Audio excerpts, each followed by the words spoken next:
Bah oui, c'est une GTI. Là, il y a une vraie poussée, hein. La puissance est là et on a des grosses performances.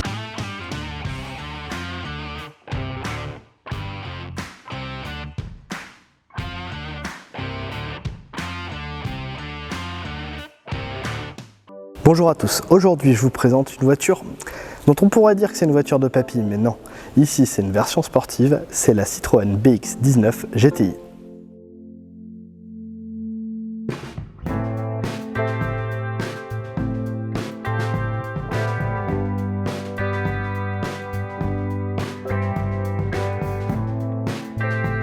Je vous l'ai dit, c'est une sportive.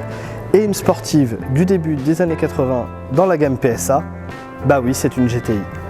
D'ailleurs, la BX19 GTI, elle va reprendre quelque chose de la GTI, la 205, c'est son moteur.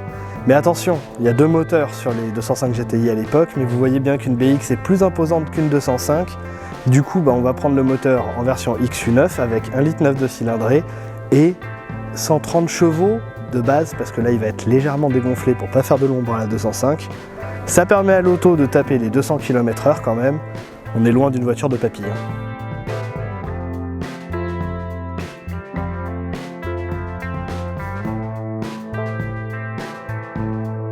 Donc la BX19 GTI, parce que c'est son vrai nom, hein, la BX GTI n'a jamais existé, apparaît avec la phase 2 de la BX, donc c'est-à-dire sur l'année modèle 1987.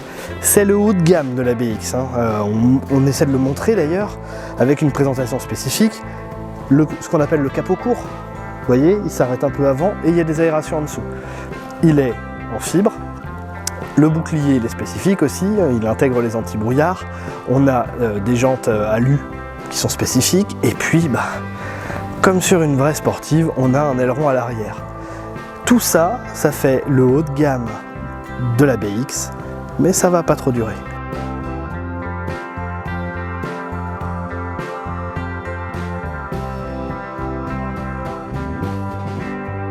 Donc on va revenir un peu sur la carrière de cette BX19 GTI.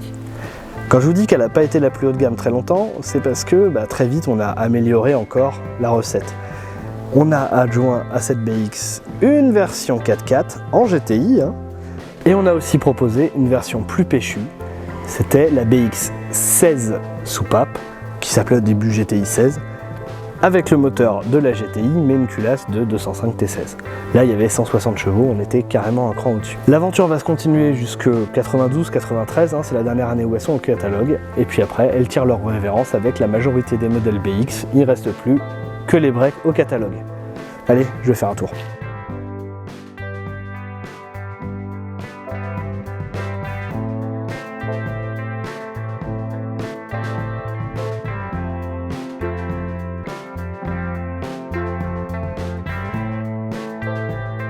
Alors la conduite de la BX19 GTI, qu'est-ce que ça donne?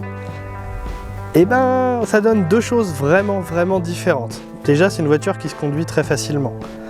C'est une voiture assez moderne, 1989, et c'est une voiture qui a des performances, somme toute, très correctes. Le moteur, voilà, on en a parlé, c'est du bon moteur. Forcément, le confort, c'est un confort Citroën, c'est très bon, les sièges sont très moelleux, on n'est pas du tout sur des baquets, c'est pas parce que c'est GTI que c'est radical. On a même une voiture qu'on peut trouver presque pataude, c'est-à-dire que elle prend du roulis. Oui, étonnamment, avec des sphères, elle prend du roulis.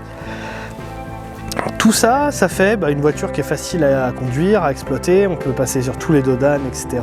On peut rouler sur de bonnes départementales à bon rythme. Bref, c'est une voiture très homogène. Une voiture homogène, papy, pépère, sauf que ça reste quand même une GTI. Et j'ai voulu voir ce que ça donnait en appuyant un peu sur l'accélérateur. Et ça change tout. Quand on dépasse les 4000 tours minute, là, on a vraiment une voiture qui commence à vraiment bien pousser.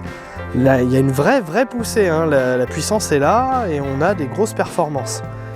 Les performances en ligne droite, il y a beaucoup de voitures qui sont capables de le faire. Sauf qu'elle arrive à être dynamique en virage aussi.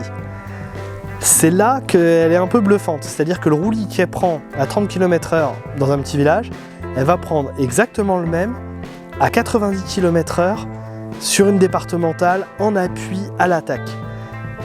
Bluffante, vraiment bluffante, elle peut aller vite et elle est très prévenante, c'est-à-dire qu'on n'a pas l'impression de la perdre ni rien.